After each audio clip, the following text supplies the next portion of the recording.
গৌর কথা পয়রাশি, কৃষ্ণদাস তায়ে ভাসি, আনিয়াছেন অমৃতের ধার, সেই অমৃত সুধা পানে বৈষ্ণব শীতল প্রাণে আরো পিতে চায় বারবার গৌর কথা। সেই জন্য কৃষ্ণ লীলামৃত সার, যার শত শত ধার। তাহলে একটা ছিল আতশবাজির মতো চতুর্দিকে বেরিয়ে গেল। দেখেছেন না আতশবাজি? জ্বালালেই একেবারে আকাশে বিরাট চতুর্দিকে ছেড়ে যায়, শত শত ধার। 10 দিক বহে যাহা হইতে, সেই সরোবর অক্ষয় মানস সরোবর। সেখান থেকে ব্রহ্মপুত্র আদি এইরকম বড় বড় নদী প্রকট হয়েছে। কিন্তু ওই জল কোথা থেকে আসছে? মানস সরোবরের যে জল, সেই জল কোথা থেকে আসছে? সেটা অক্ষয় অমর, স্বতঃ প্রকাশিত হচ্ছে। তেমনি সরোবর অক্ষয়, অক্ষয় সরোবর, সেই কৃষ্ণ লীলার স্বাদ এই গৌর লীলা। অতএব সেই কৃষ্ণ লীলা আস্বাদন করে আস্বাদনের শেষ রয়ে গেল। সেই শেষ এসে এই নবদ্বীপে তিনি প্রকট করবে। এই নবদ্বীপ লীলায় সেখানে শ্রীরাধায়া প্রণয় মহিমা কৃদিশ বানৈবাস্যদ্য যেন মাধুরিমা কৃদিশ বা মদীয় সৌখ্যাঞ্চস্যমদ অনুভবত কৃদিশাং ব্যতিলোভা তদ্ভাবড্ড সমজনী শচীগর্ভ সিন্ধু হরিন্দু। শচীগর্ভ সিন্ধু, সিন্ধুতে ইন্দু প্রকট, চন্দ্রমা। তেমনি গৌরচন্দ্রের উদয় হলো শচীরূপী সিন্ধুতে। সিন্ধু এই জন্য বললেন, ভগবান তিনি শচী মাতাকে মাতৃর ভূমিকায় রেখেছেন। যেমন চন্দ্র অথবা সূর্য উদয় অস্ত সমুদ্রের থেকে ডগমগ করে হতে দেখা গেলেও সেটি যেমন দেখছি অথচ কিন্তু আছে তার মধ্যে, তাই তো? সমুদ্রের মধ্যে থেকে তো সূর্য ওঠে না, চন্দ্র ওঠে না। তাহলে সূর্য চন্দ্রের প্রকাশ পথে ওই সমুদ্র আর দর্শনকারীর মাঝে সমুদ্র হওয়ার জন্য মনে হচ্ছে সমুদ্র থেকে উঠছে। তেমনি আমার গৌর হরির সন্ধিনী শক্তির প্রকাশ এই শচী অথবা জগন্নাথ মিশ্র। অতএব সেই সন্ধিনী শক্তি মূর্তি হলেন শচী জগন্নাথ। তাদের সেই শচীরূপী সিন্ধু থেকে গৌর ইন্দু প্রকটিত হচ্ছেন। এবং শাস্ত্রে আমরা সেই রকম পাচ্ছি যে বৈবস্বত মনুর অষ্টাবিংশ যুগ সম্ভবে 1400 শতাব্দে বৈ সপ্তবর্ষ সমন্বিতে ভাগীরথী তটে রম্যম, ভাগীরথী তটে রম্যম শচীগর্ভ মহার্ণবে রাহুগ্রস্তে পূর্ণিমায়াম চৈতন্য প্রকট ভবেৎ। বৈবস্বত মনুর অষ্টাবিংশ যুগ সম্ভবে, দাপর চলে যাচ্ছে, কলি আসছে, এই যুগ সম্ভব, যুগ সন্ধিক্ষণে। এবং বৈবস্বত মনুর অষ্টাবিংশ যুগ সম্ভবে 1400 শতাব্দে বই সপ্তবর্ষ সমন্বিতে। অর্থাৎ চৈতন্য লীলা কবিরাজ গোস্বামী বাংলায় লিখেছেন 1407 শকে মাস যে ফাল্গুন, পৌর্ণমাসীর সন্ধ্যাকালে হইল শুভক্ষণ। শতবর্গ অষ্টবর্গ যত শুভক্ষণ, গৌরচন্দ্রের প্রকট হলো। অকলঙ্ক গৌরচন্দ্র দিলা দর্শন, সকলঙ্ক চন্দ্রে এবে কিবা প্রয়োজন। সেই অকলঙ্ক গৌরচাঁদ উপস্থিত হলেন 1407 শকে। অতএব 1407 শতাব্দে সপ্তবর্ষ সমন্বিতে, 1400 শতাব্দে বই সপ্তবর্ষ সমন্বিতে ভাগীরথী তটে রম্যম। এই ভাগীরথী তট অতি মনোরম, দিব্যাতি দিব্য সৌন্দর্য সম্পূর্ণ সেই নবদ্বীপ ধাম, চিন্তামণি স্বরূপ চিৎকন কল্পবৃক্ষ সমন্বিত সেই ভূমি, সেই সুরম্য গঙ্গা তটে শচীগর্ভ মহার নবে। শচীমাতার গর্ভ সিন্ধুতে কেল শচীগর্ভ মহার নবে। রাহুগ্রস্ত পূর্ণিমায়াম। এটা কিন্তু মহাপ্রভুর জন্মের পূর্বে পূর্বে ভবিষ্যৎবাণী। রাহুগ্রস্তে, সেই দিন রাহু ধরবে চন্দ্রকে। তাহলে পূর্বে বর্ণন আছে, রাহুগ্রস্তে পূর্ণিমায়াম চৈতন্য প্রকট ভাবে মহাপ্রভু প্রকটিত হলেন এই নদিয়ায়। তাদের উদ্দেশ্য কি? উদ্দেশ্য তিনি জগৎ জীবকে এক আস্বাদন করবেন আর আস্বাদন করাবেন। এই দুটি ভাব, সেটি হলো গোপী ভাব। ওই গোপী ভাবকে আস্বাদন করবেন তিনি। নিজ কার্য সাধনে গৌর হয়েছেন, নিজ কার্য সাধনের জন্য। তাই তো তিনি কোন গ্রন্থ লিখলেন না, গ্রন্থ লেখালেন, নিজে লিখলেন না। তিনি কেবল আস্বাদন করেছেন। চৈতন্য মনোভীষ্ট স্থাপিতম যেন ভূতলে, স্বয়ং রূপ কদা ময়্যম দদাতি সপদান্তিকম। রূপ আদি অনেক গোস্বামীর দ্বারা তার ইচ্ছাকে জগতে বাস্তবায়িত করেছেন, আর তিনি নিজে কেবল আস্বাদন করেছেন। অতএব সেই আস্বাদনের মহাপ্রভু আর জীবকে আস্বাদনের জন্য তার মাধ্যম করলেন, সর্বজীব যাতে আসতে পারে। বর্ণ ধর্ম অভিভেদ আদিতে কোন প্রকার ভেদ বিভেদ না রেখে এখানে স্ত্রী শূদ্র সর্বপ্রকারের যেই সেই মহাপ্রভুর নাম লইতে প্রেম দেয়, যিনি মহাপ্রভু বলে একবার নেচেছেন, গেয়েছেন, কেঁদেছেন, মহাপ্রভু বিচারবিহীন প্রেম দিয়েছেন। মহাপ্রভুর রূপ হলেন স্বরূপ জাগানো। যেই দেখেছে তার স্বরূপ জেগেছে। মহাপ্রভুকে যেই দেখেছে, স্বরূপে সবার হয় গোলকতে স্থিতি, স্বরূপে সবাই কৃষ্ণদাস। তাহলে যেই মহাপ্রভুকে দেখেছেন, সে নিজের স্বরূপ জাগিয়ে ফেলেছে যে আমি তো কৃষ্ণদাস, আমি হিংস্র বাঘ নই, আমি হিংস্র মানুষ নই, ছাগল মুরগি কেটে খাচ্ছি।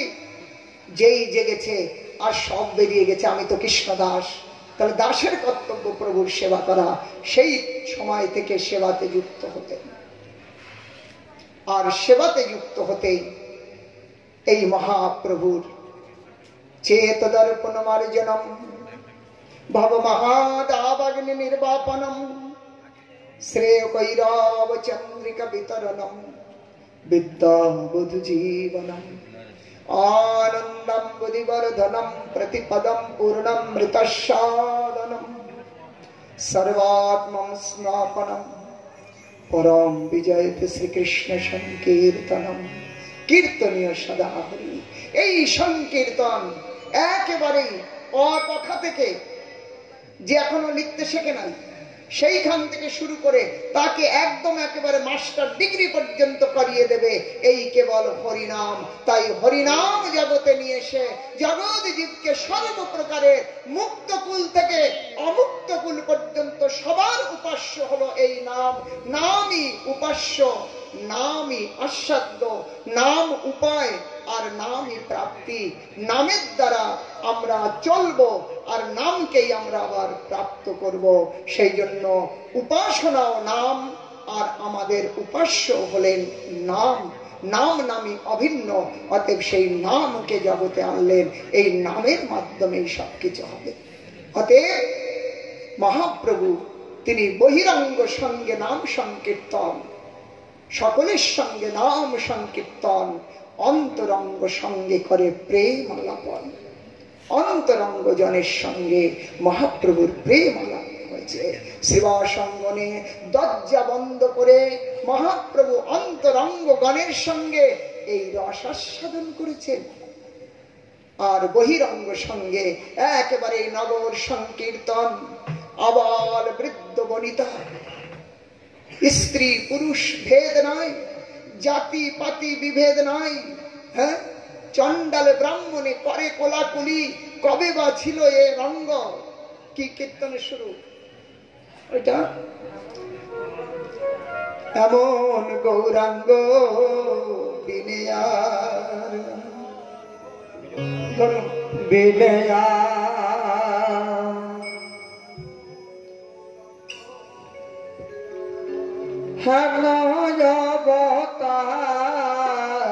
হবে কি হয়েছে হেন প্রেম পদতা, হেন অবতার হবে কি হয়েছে হেন প্রেম পদতা।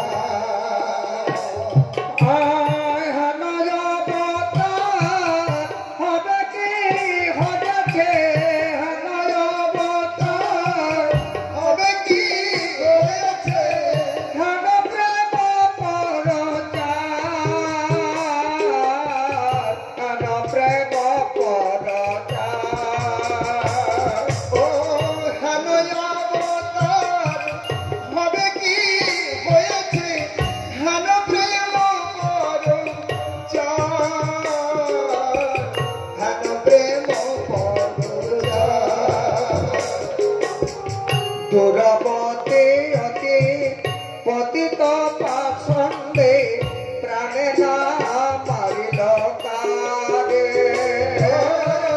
দুরবতি অতি পতিত পাষণ্ডে প্রাণে না মারিল কারে।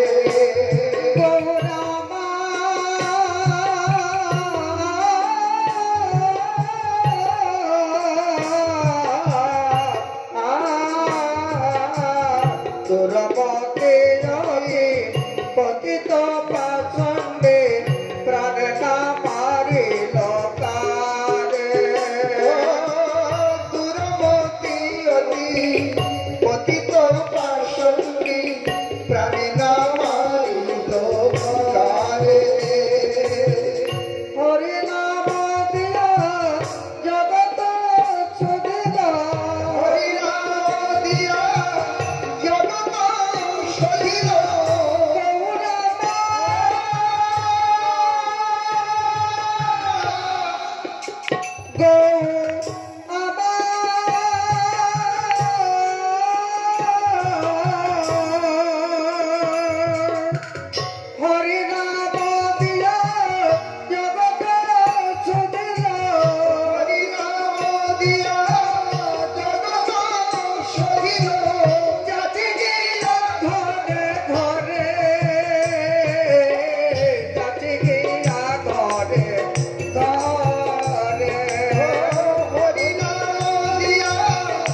বাঞ্ছিত যে প্রেম জগতে ফেলিল ঢালে আমার ভক্তির বাঞ্ছিত যে প্রেম জগতে ফেলিল ঢালে।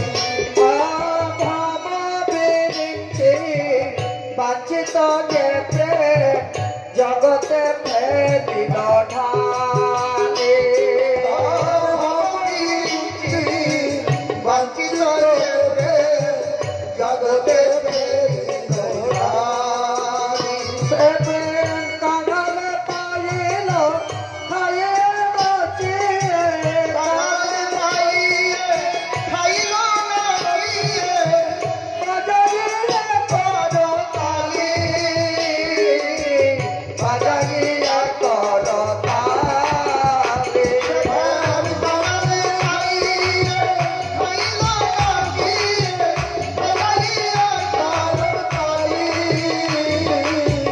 বাজাইয়া করতালি। আসিয়া তারিয়া প্রেমে গড়া গড়ি ওলকে বেপিল রঙ্গ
এতিল ভুবন আনন্দে ভরিল উঠিল মঙ্গল আনন্দে ভরিল উঠিল মঙ্গল। এতিল ভুবন আনন্দে ভরিল উঠিল মঙ্গল আনন্দে ভরিল উঠিল মঙ্গল।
চিন্তা করি, তাহলে নাম দ্বারা, এখানে নামের দ্বারা পাপ নষ্ট, নামের দ্বারা শ্রদ্ধা উৎপাদন, নামের দ্বারা ভক্তি, নামের দ্বারা ভাব, নামের দ্বারা প্রেম, এক নামে সব করবে। কিন্তু যেমন বিদ্যা তো সব জায়গায় অধ্যয়ন হয়, প্রাইমারি স্কুলেও, হাই স্কুলেও, কলেজ, ইউনিভার্সিটি, বিদ্যা অধ্যয়ন হয় না? সবই তো ছাত্র, কিন্তু অধিকার ভেদে তাদের আস্বাদ, তাই তো। আর প্রাইমারি স্কুলের ছাত্র যদি কলেজে চলে যায়, হবে আস্বাদ? বুঝবে কিছু? তাহলে যদি ওই প্রাইমারি থেকে ক্রম ধরে যায় তাহলে বুঝবে, আর যদি লাফিয়ে যায়, সেই জন্য এই মহাপ্রভু সেই যে প্রেম ধারা এনেছেন, সেই প্রেম ধারা মহাপ্রভুর পরে শ্রীনিবাস, নরোত্তম, শ্যামানন্দ, গোস্বামীগণের ধারা, এই তিনজন বই আনলেন। মহাপ্রভুর পরে 6 গোস্বামী, তারপরে শ্রীনিবাস, নরোত্তম, শ্যামানন্দ, এরপরে আমাদের